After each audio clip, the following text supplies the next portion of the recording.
திருச்சிராப்பள்ளி வானொலி நிலையம் செய்தி மலர்.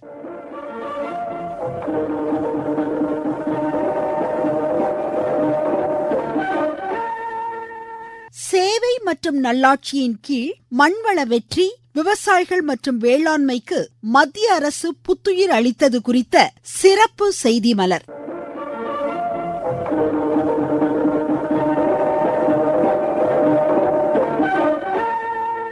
பிரதமர் திரு நரேந்திர மோடி தலைமையிலான மத்திய அரசு சேவை நல்லாட்சி என்ற தாரக மந்திரத்துடன் வேளாண் துறையில் பெரும் மாற்றங்களை ஏற்படுத்தியுள்ளது. சுதந்திரத்தின் நூற்றாண்டு காலத்தை நோக்கி நாம் பயணிக்கும் இத்தருணத்தில் வேளாண் துறையில் தற்சார்பை எட்டவும், உணவு உற்பத்தியில் முன்னோடி நாடாகவும் நம் தேசம் உருவெடுப்பதற்கான பணிகள் முனைப்புடன் மேற்கொள்ளப்பட்டு வருகின்றன. கடந்த 11 ஆண்டுகளில் வேளாண்மைக்கான நிதி ஒதுக்கீடு 22,000 கோடி ரூபாய் அளவிற்கு ஒதுக்கப்பட்டுள்ளது. கரீப் பயிர்களுக்கான குறைந்தபட்ச ஆதரவு விலை அதிகரிக்கப்பட்டுள்ளதோடு பிரதமரின் வேளாண் நிதியுதவி திட்டத்தின் மூலம் 3,90,000 கோடி ரூபாய் விநியோகிக்கப்பட்டுள்ளது. பிரதமரின் பயிர் காப்பீடு திட்டம், பண்ணை உற்பத்தி மேம்பாட்டு திட்டம், வேளாண் கட்டமைப்பு நிதியம், உரம் உள்ளிட்ட இடுபொருட்களுக்கான ஒருங்கிணைந்த விவசாய மையம், தேசிய வேளாண் மின்னணு சந்தை போன்ற உத்வேகமிகு திட்டங்கள் மூலம் விவசாயிகளின் நலன்களையும் உணவு பாதுகாப்பையும் பிரதமர் திரு நரேந்திர மோடி தலைமையிலான மத்திய அரசு உறுதி செய்து வருகிறது.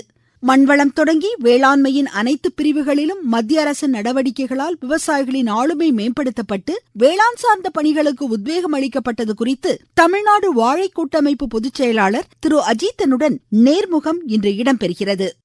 வணக்கம் ஐயா. பிரதமர் திரு நரேந்திர மோடியின் 11 ஆண்டுகால ஆட்சியில் வேளாண் உற்பத்தி மற்றும் வேளாண்மையின் வளர்ச்சி, கடந்த 11 ஆண்டுகளாக வேளாண் உற்பத்தி, விவசாயிகளுடைய வாழ்க்கை தரம் எல்லாத்திலயுமே ஒரு மிகப்பெரிய வளர்ச்சி இருக்குதுன்னு நீங்க ஒரு விவசாய கூட்டமைப்பின் தலைவரா, பல்வேறு சங்கங்களோட உறுப்பினராவோ தலைவராகவோ நீங்க செயலாற்றி இருக்கீங்க. விவசாயிகளின் முன்னோடிங்கிற அந்த ஒரு முறையில இதை நீங்க எப்படி பாக்குறீங்க? என்னென்ன வளர்ச்சியை நாம பெற்றிருக்கோம்? கடந்த 11 ஆண்டுகள் விவசாயத்தின் பொற்காலம்னு நீங்க சொல்லுவீங்களா, இல்ல வேளாண்மையில ஒரு புரட்சி ஏற்பட்டுள்ளதா?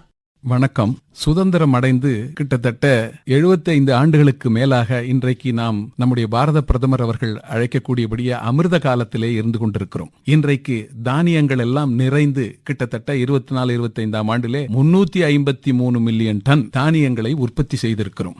இந்த அளவுக்கு வேளாண்மையிலே வளர்ச்சி ஏற்பட்டிருக்கிறது என்று சொன்னால் அதற்கு காரணம் முக்கியமாக ஒரு நல்ல வீரிய வித்துக்கள், வேளாண் தொழில்நுட்பங்களை கொடுத்த ஆராய்ச்சியாளர்கள், ஆராய்ச்சி நிறுவனங்கள், இவைகளைத்தான் முதலிலே நான் பாராட்ட வேண்டும், அவர்களுக்கு நன்றி சொல்ல வேண்டும். நம்முடைய பாரத பிரதமர் அவர்கள் பல்வேறு திட்டங்களை விவசாயிகளுக்காக அறிவித்தார்கள். நாம் 75 காலம் வேளாண்மை செய்திருக்கிறோம். வேளாண்மையிலே காரணியாக இருப்பது மண். இந்த மண்ணினுடைய ஆரோக்கியம் எந்த அளவுக்கு இருக்கிறது என்பதற்காக ஒவ்வொரு மண்ணையும் பரிசோதனை செய்து மாநில அளவிலே, மாவட்ட அளவிலே, கிராமங்கள் அளவிலே, வயல்வெளி அளவிலே மண் பரிசோதனை அட்டைகளை முதலே வழங்கினார்கள். இது பாரத பிரதமரினுடைய முதல் முயற்சி.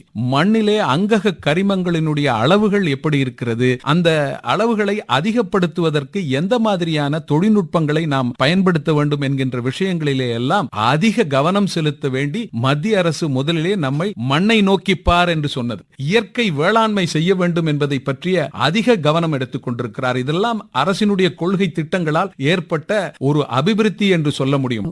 பாரத பிரதமர் திரு நரேந்திர மோடி அவர்கள் மண் வளத்தை மேம்படுத்துறதற்காக என்ன மாதிரியான தொழில்நுட்பங்களோ இல்லாட்ட செயல்பாடுகளையோ கொண்டு வந்தாங்க? முதல்ல இந்திய அறிவியல் ஆராய்ச்சி குழுமம் என்று இருக்கு, ICAR இருக்கு. அதன் கீழே பல்வேறு தானியங்களினுடைய புதிய வீரிய வித்துக்களை உற்பத்தி செய்வதிலிருந்து பல்வேறு ஆராய்ச்சிகள் செய்து வருகின்றார்கள். இதிலே முக்கியமா தொழில்நுட்பங்கள் என்னவென்று சொல்ல வேண்டால், முதல்ல 2010 தமிழ்நாடு வேளாண் பல்கலைக்கழகத்திலே துல்லிய பண்ணையம் என்ற ஒரு திட்டத்தை கொண்டு வந்தார்கள். விஞ்ஞான வளர்ச்சிக்கு தகுந்தாற் போல இன்றைக்கு சாயில் மேப்பிங் என்று சொல்கிறார்கள். மண் வளத்தினுடைய விவரங்களை சொல்ல முடியும் என்ற அளவிலே நமக்கு விஞ்ஞானம் வளர்ந்திருக்கிறது. அந்த தொழில்நுட்பங்களை நாம் பயன்படுத்தும் பொழுது 2 மடங்குக்கு மேலாக நமக்கு விளைச்சல் கிடைக்கக்கூடிய வாய்ப்புகளை நாம் முதலிலே பெற்றிருந்தோம். அடுத்த தொழில்நுட்பம் என்ன அப்படின்னு சொன்னார்கள், நீரினுடைய மேலாண்மை. இன்றைக்கு மிகப்பெரிய அளவிலே எல்லா மாநிலங்களிலுமே, எல்லா கிராமங்கள் அளவிலே கூட விவசாயிகளுக்கு இந்த சொட்டு நீர் பாசனத்தினுடைய பலன் கண்கூடாக தெரிகிறது. இது ஒரு மிகப்பெரிய வெற்றி. அதற்காக 100% மானியம் மத்திய மாநில அரசுகள் கொடுக்கின்றன.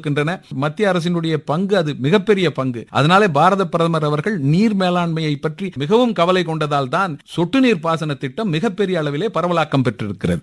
நீர் மேலாண்மை, மண் வளம், மண் ஆரோக்கிய பரிசோதனைகள் மூலமா இந்த மண் வளத்தை மேம்படுத்தினதுனால விவசாயிகளுக்கு என்ன பயன், வாழ்வாதாரம் எந்த விதத்துல மேம்பட்டுச்சு?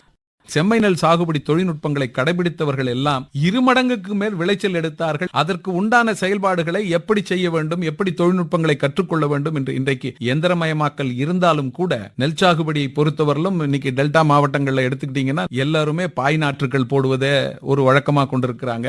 இயந்திரங்களை வச்சு நடவு செய்யறாங்க. அதே போல அறுவடையும் இயந்திரங்களை செய்து தானியங்களை பிரிச்சு எடுத்து பண்றாங்க. சோ அதனால அவங்களுக்கு விளைச்சலோ இந்த விளைச்சலுக்கு என்ன பண்ண வேண்டும் அப்படிங்கிற தொழில்நுட்பங்கள் எல்லாம் கிராம அளவுல மிகப்பெரிய அளவிலே பரவலாக்கம் பெற்றிருக்கிறது. அதனால இது ஒரு மிகப்பெரிய வெற்றி. நாம் விளைச்சலை எட்டுவதற்கு என்னென்ன காரணிகள் உண்டோ அவைகள் எல்லாம் மத்திய அரசினுடைய தொலைநோக்கு திட்டங்களால் செயல்படுத்தப்பட்டவைதான் என்பதை சொல்லுவதிலே எந்த மிகையும் இல்லை. இந்தியா ஃபுல்லா ஒரு மின்னணு புரட்சி. இந்த மின்னணு புரட்சி வேளாண்மை, விவசாயிகள், பண்ணை தொழில்நுட்பங்களுக்கு எப்படி பயனளிக்குது சார்?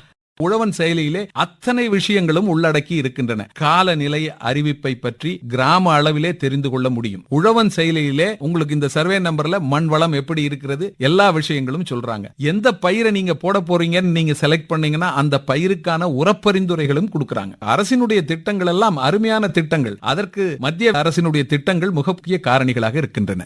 மின்னணு தொழில்நுட்பத்துல ஒரு அடுத்த கட்டை ட்ரோன் சொல்ற ஆளில்லா விமானங்கள் எந்த அளவுக்கு விவசாயத்துல பயனளிக்குது? இப்ப மத்திய அரசு பெண்களுக்கு, மகளிர் சுய உதவி குழுக்களுக்கு எப்படி ட்ரோன் தொழில்நுட்பத்தை பயன்படுத்தணும்னு ஒரு பயிற்சி கொடுத்துட்டு இருக்காங்க. இதெல்லாம் வளர்ச்சியடைந்த பாரதம் பாதையில போறதுக்கு, முன்னெடுத்து செல்றதுக்கு இதெல்லாம் ஒரு அடிப்படை காரணங்களா இருக்குதுன்னு நீங்க என்ன சொல்றீங்க? நல்லா சொன்னீங்கம்மா. இன்றைக்கு செயற்கை நுண்ணறிவு தொழில்நுட்பம் மிகப்பெரிய அளவிலே வளர்ந்து கொண்டு வருகிறது. மத்திய அரசுல கொள்கை அளவில் சில முடிவுகள் எடுக்கலைன்னா இந்த மாதிரி வானூர்திகள்லாம் பறக்கவே முடியாது. முதுகுல டேங்க கட்டிக்கிட்டு போய் மருந்து அடிக்கும் போது எவ்வளவு ஒரு ஆபரேஷனல் ஹசார்ட்னு சொல்லுவாங்க. இதெல்லாம் பெரிய கஷ்டமா இருந்த விஷயங்களுக்கு நம்முடைய பாரத பிரதமர் அனுமதி அளித்த இந்த ஆளில்லா வானூர்தி வேலையவே ரொம்ப எளிமையாக்கிட்டுதுமா. 2 மணி நேரத்துக்குள்ள 10 ஏக்கரும் தெளிச்சு முடிச்சிடுறாங்க. திறன் வாய்ந்ததா இருக்கு. மகளிர் சுய உதவி குழுக்களுக்கெல்லாம் ஆளில்லா வானூர்திகளை இயக்கக்கூடிய பயிற்சிகளை கொடுக்கறாங்க. அந்த பயிற்சிகளை எடுத்துக்கிட்டு இந்த மாதிரி நிறைய தொழில் முனைவோர்கள் உருவாகி கொண்டிருக்கிறார்கள். வேளாண்மையை இந்த தொழில்நுட்பம் எளிமையாக்கி விட்டது என்றுதான் சொல்ல வேண்டும். அது ஒரு மிகப்பெரிய வெற்றி.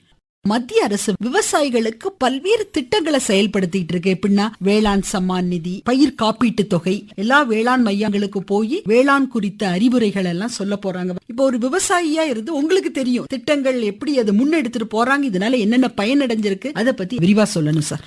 விவசாயிக்கு கையில பணம் வேண்டும். ஏதாவது ஒரு பயிர்க்கடன் பெற்றுத்தான் அவர்கள் பண்ண வேண்டியிருக்கு. அதனால இந்த சூழ்நிலைகளை அடைந்து குறைந்த வட்டிக்கு, இன்னும் சொல்ல போனா மத்திய மாநில அரசுகள் கூட்டுறவு வங்கியில வட்டியே இல்லாத கடனா கொடுக்கறாங்க. உரிய காலத்திலே நாம் செலுத்தி விட்டோம் என்று சொன்னால் அதற்கு வட்டி இல்லை. தேசியமயமாக்கப்பட்ட வங்கிகள்ல எடுத்துக்கிட்டீங்கன்னா வட்டியில தள்ளுபடி கொடுக்கறாங்க. உரிய காலத்துல கடன் கிடைப்பதற்காக கடனுடைய விகிதாச்சாரத்தை அதிகப்படுத்திக்கிட்டே போறாங்க. இப்ப கிட்டத்தட்ட ஒரு ஏக்கருக்கு 2 லட்சத்திலிருந்து 3 லட்சம் ரூபாய் வரலாம் பிணை இல்லாத கடனை கொடுக்கிற அளவுக்கு மத்திய அரசு கடன் திட்டங்களை அளிச்சு வருது. அது ஒரு நன்றி பாராட்டப்பட வேண்டிய விஷயம். பயிர் காப்பீடு அப்படிங்கிற விஷயம் ஒவ்வொரு விவசாயிக்கும் அத்தியாவசியமா ஆயிட்டுது. காப்பீட்டு தொகையில ஒரு 3% நாம செலுத்திட்டோம்னா 30% அளவுல மத்திய மாநில அரசுகள் இந்த பிரீமிய தொகையத்துல மானியம் கொடுக்கறாங்க. உணவு பயிர்களுக்கு பெருமளவு ஒதுக்கீடு செய்கிறாங்க. தோட்டக்கலை பயிர்களுக்கு மானிய தொகையும் அதிகப்படுத்த வேண்டும் என்பதுதான் எங்களுடைய கோரிக்கை. அடுத்தபடியா பலவேறு விவசாயிகள் தொடர்ந்து கேட்டுக்கொண்டிருப்பது குறைந்தபட்ச ஆதரவு விலை, எம்எஸ்பின்னு சொல்லுவாங்க. மோடி அரசு 4 பயிர்களுக்கு மட்டுமே இருந்த எம்எஸ்பியை கிட்டத்தட்ட 25 பயிர்களுக்கு மேல விஸ்தரிச்சிருக்காங்க. இது ஒரு பெரிய வரவேற்க தகுந்த விஷயம். எல்லா பயிர்களுக்கும் ஒரு குறைந்தபட்ச ஆதரவு விலையை பெருவாரியாக அறிவித்தது மோடி அரசினுடைய சாதனை என்றே சொல்ல வேண்டும். அடுத்தபடியாக இந்த விவசாயிகளை இந்த மேம்பட்ட தொழில்நுட்பத்திற்கான தயார்படுத்துவதற்குரிய பயிற்சிகள், திறன் மேம்பாட்டு பயிற்சிகள் தமிழ்நாடு வேளாண்மை பல்கலைக்கழகங்கள், இந்திய அரசு அறிவியல் ஆராய்ச்சி குழுமத்தை சேர்ந்த பல்வேறு உறுப்பு கழகங்கள் இருக்கின்றன. அதோடு இல்லாமல் விரிவாக்க மையங்கள் இருக்கின்றன. தொழில்நுட்பங்களை பரவலாக்கம் செய்வதற்காக விவசாயிகளுக்கு தொடர்ந்து பல்வேறு பயிர்களுக்கான தொழில்நுட்பங்களை கொடுத்துட்டு வர்றதுனால இன்றைக்கு இந்தியாவினுடைய உழவர்கள் எந்த நாட்டு உழவர்களுக்கும் சளைத்தவர்கள் அல்ல தொழில்நுட்பத்திலே என்ற அளவுக்கு திறன் மேம்பாட்டு பயிற்சிகள் வளர்ந்திருக்கிறது என்று சொல்ல வேண்டும். நம்மாழ்வாரனுடைய தொழில்நுட்பங்களிலே பெரிய அளவிலே பல மாவட்டங்களிலே அதனை பின்பற்றி இயற்கை வேளாண்மை செய்யக்கூடிய உழவர்கள் வளர்ந்து வருகிறார்கள். இயற்கை வேளாண்மை செய்யக்கூடிய அளவிற்கு விழிப்புணர்வு ஏற்பட்டிருக்கிறது. நீடித்து சாகுபடிக்கு மிக முக்கியமான இயற்கை வேளாண்மை மண்ணை வளப்படுத்தக்கூடியது, மகசூலை நஞ்சில்லாமல் கொண்டு வருவது. இந்த 2 விஷயங்கள் தான். மண்ணிலே அங்கக கரிமங்களுடைய அளவை நீங்கள் அதிகப்படுத்திக் கொண்டே போகிறீர்களோ விளைச்சலை எட்டுவது ஒரு பிரச்சனையே அல்ல. மண்ணை வளப்படுத்த வேண்டும், நுண்ணுயிர்களினுடைய பெருக்கத்தை அதிகப்படுத்த வேண்டும். அப்பொழுதுதான் அது பயிருக்கு உரமா அல்லது மண்ணுக்கு உரமா என்பதை பற்றி முடிவு செய்து கொள்ள வேண்டும். சொட்டு நீர் பாசனம் இருக்கிறது, உரநீர் பாசனம் இருக்கிறது. அதை முழுமையாக அந்த பயிர் எடுத்துக்கொண்டு கிரகித்துக் கொண்டு நல்ல விளைச்சலை கொடுக்கிறது. அதனால இந்த மாதிரியான திட்டங்களும் மிகப்பெரிய அளவிலே பரவலாக்கம் பட்டு தேசிய அளவிலே பாரத பிரதமரின் திட்டமானது இயற்கை வேளாண்மைக்கு மிகப்பெரிய அளவிலே நிதி ஒதுக்கீடும் அதற்கான ஒரு செயல் திட்டங்களும் உருவாக்கப்பட்டிருந்தன. இவையும் வெற்றிக்கான காரணிகள் தான். எதிர்கால இந்தியாவை வழிநடத்த செல்லக்கூடிய மிக முக்கியமான கொள்கைகள் இவைகள் எல்லாம். பிரதமரின் சம்மான் நிதி வேளாண் நிதி உதவி திட்டம் 2000 ரூபாயா 3 தவணைகள் 6000 ரூபாய் விவசாயிகளுக்கு கொடுக்கறாங்க. இது எந்த அளவு விவசாயிகளுக்கு பயனளிக்குது? இயற்கை சூழ்நிலைகளால் விவசாயி முயற்சி பண்ணி இருந்தாலும் ஒரு பலன் எட்டாமல் அவன் தற்கொலைக்கு கூட போகிறான். இந்த மாதிரி ஒரு சூழ்நிலையை நமது பாரத பிரதமர் பல இடங்களிலே கண்டுகொண்டதால் அன்னதாதாக்கள் அப்படிங்கிறது நம்முடைய பாரத பிரதமரினுடைய உணவளிக்கும் உழவர்களுக்கெல்லாம் ஏதாவது ஒரு வகையிலே இந்த அரசு பலனளிக்கும் திட்டங்களை செயல்படுத்த வேண்டும் என்ற அளவிலே 6000 ரூபாய்ங்கிறது ஒரு பெரிய தொகையா என்று சொல்ல முடியாது. ஆனால் எத்தனை கோடி விவசாயிகளுக்கும் 6000 ரூபாய் பணம் கொடுக்கறாங்கன்னா உணவளிக்கும் உழவருக்கு இந்த மாதிரி ஒரு திட்டத்தை அவர் செயல்படுத்தி இருக்கிறார் என்பதற்கு கண்டிப்பாக இது பாராட்டப்பட வேண்டிய செயல். அது தொடர வேண்டும், இன்னும் அதிகப்படுத்த வேண்டும். அப்படித்தான் எங்களுடைய எதிர்பார்ப்புகளா இருக்க. இந்த திறன் மேம்பாட்டு பயிற்சிகள் விவசாயிகளுக்கு ஆளுமை கொடுக்குதா, அவங்களுடைய வாழ்வாதாரத்தை மேம்படுத்துதா, அவங்கள தொழில் முனைவோரா மேம்படுத்துதா? இந்திய உழவர்களுக்கு இந்த திறன் மேம்பாட்டு பயிற்சி அளிப்பதோடு அல்லாமல் 2011-12 சிறு விவசாயிகள் small farmers agri business consortium SFAC என்று சொல்லக்கூடிய மத்திய அரசினுடைய ஒரு அமைப்பு. அந்த குழுமம், இந்த குழுமத்தில் உழவர் உற்பத்தியாளர் நிறுவனங்களை உருவாக்குவதற்கான செயல் திட்டங்களை எடுத்தாங்க. விவசாயிகள் கூடுதல் விலை கொடுத்து அதை வாங்குறான், ஆனா விளைபொருளை விளைவிச்சு கிடைச்ச விலைக்கு போட்டுறான். லாபம் அவங்களுக்கு குறைஞ்சு போகுது. விவசாயிகள் ஒருங்கிணைப்பு இருந்ததுனால் இந்த விளைபொருள்களை எல்லாம் தரம் பிரித்து விற்பனை செய்தால் கூடுதல் வருமானம் வரும். விவசாயிகளுக்கு ஒரு பார்கெனிங் பவர் உருவாக்க வேண்டும் என்று சொன்னால் இந்த அறுவடைக்கு பின் நேர்த்தி என்கிற வார்த்தையே இந்த உழவர் உற்பத்தியாளர் நிறுவனங்களுக்காக ஏற்பட்டது. விவசாயிகளுக்கு வருமானம் தரக்கூடிய அளவிலே இருக்கிறது என்பது ஒன்று. இரண்டாவது, அறுவடைக்கு பின் ஏற்படக்கூடிய நஷ்டம் கணிசமாக குறைந்திருக்கிறது. மதிப்பு கூட்டு பொருட்கள் இது எப்படி சந்தைப்படுத்துறீங்க?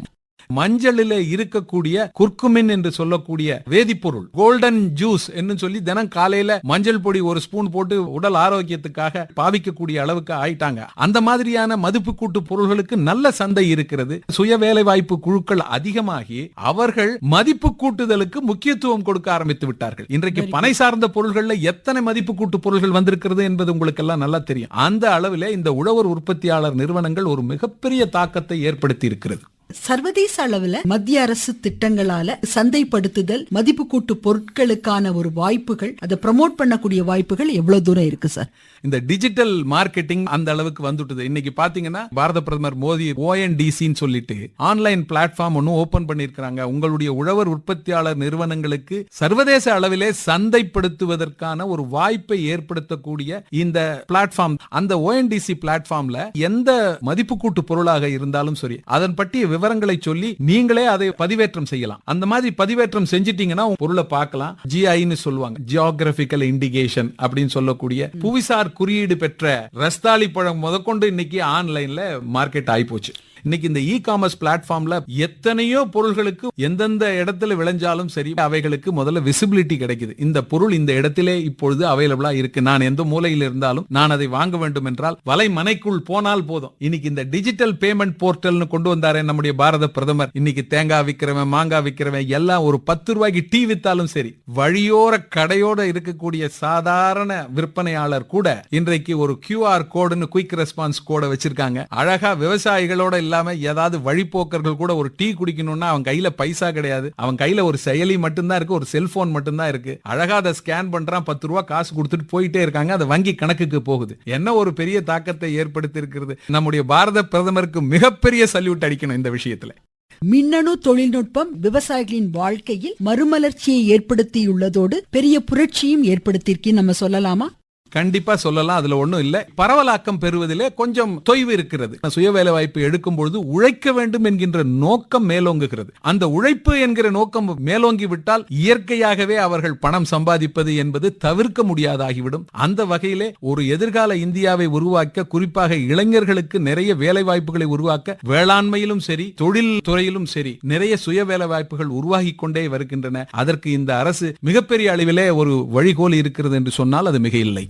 மத்திய அரசின் விக்சித் கிருஷி சங்கல்ப் அபியான் வேளாண் உத்தரவாத திட்டம் விவசாயிகளுக்கு விழிப்புணர்வை ஏற்படுத்துறதற்கு விஞ்ஞானிகள் குழுவை வச்சு ஊரக பகுதிகளுக்கு போய் மண் தன்மை, மண் வளம், என்னென்ன பயிரிடலாம், என்ன பயிர் வகைகளை செய்யலாம், எப்படி சந்தைப்படுத்தலாம், இத பத்தி ஒரு விழிப்புணர்வை ஏற்படுத்திட்டு இருக்காங்க. இத பத்தி நீங்க என்ன சார் சொல்றீங்க? கண்டிப்பாக இது காலத்தினுடைய கட்டாயம். நீங்கள் பார்க்க வேண்டியது பயிர் அல்ல, மண். மண்ணை எந்த அளவுக்கு வளப்படுத்தி விட்டீர்களோ அந்த அளவுக்கு உங்களுடைய பயிர்கள் வளர்ந்து வரும், விளைச்சல் தரும். நல்ல விழிப்புணர்வு இல்லைன்னா விவசாயி சோர்ந்து போறான். இது கிடைத்து விட்டால் இனி விவசாயிகள் இந்த கிராம அளவிலே தற்சார்பு, லேண்ட் பிரிப்பரேஷன் சொல்லுவாங்க. ஒரு பயிரை சாகுபடி பண்றதுக்கு முன்னால இந்த மண்ணை வளப்படுத்தணும், தயாரிக்கணும். அதுல எவ்வளவு அங்கக கரிமம் இருக்கு, தழைமணி சத்துக்களை எவ்வளவு நாம உருவாக்கி வச்சிருக்கிறோம், தழைச்சத்து கொடுக்கக்கூடிய பயிர்களை நாம முன்னால விளைவிச்சு அவைகளை மடக்கி உழுது, இந்த மாதிரி விஷயங்களில் எல்லாம் கவனம் செலுத்தி ஒரு 3 மாத காலம் லேண்ட் பிரிப்பரேஷன் விஷயத்துல கவனம் செலுத்தும் போது அந்த சாகுபடி பயிர் அது தன்னை போல வளருது. அந்த விஷயங்கள்ல கவனம் கொண்டால் கண்டிப்பாக எதிர்கால இந்தியாவிலே நமக்கு தேவைக்கேற்ற உற்பத்தி இருக்கிறது. தொழில்நுட்பங்கள் அதைவிட அதிகமாக இருக்கிறது. அரசினுடைய நல்ல திட்டங்களால் கிடைக்கப்பெற்ற ஒரு அருமையான சந்தர்ப்பங்கள். இதை பயன்படுத்தி வாழ்விலே முன்னேற வேண்டும் என்று நான் இந்த நேரத்திலே கேட்டுக்கொள்ளுகின்றேன். நன்றி அஜித்தன் ஐயா. மிக சிறப்பா வேளாண்மை, அதன் தொழில்நுட்பங்கள், மண் வளம், விவசாயிகளின் வாழ்வாதாரம், விவசாயிகளின் வருமானம், விவசாயிகளுடைய சிறப்பு பயிற்சிகள் போன்ற ஒவ்வொரு அம்சங்களையும் நேயர்களுக்காக நீங்க அருமையா சொன்னீங்க. பிரதமர் திரு நரேந்திர மோடியோட அந்த ஆட்சி காலத்துல வேளாண் உற்பத்தி மிக அருமையா வளர்ந்திருக்குன்னு நீங்க கொடுத்த விளக்கத்திற்கு மிக நன்றி. நன்றிமா.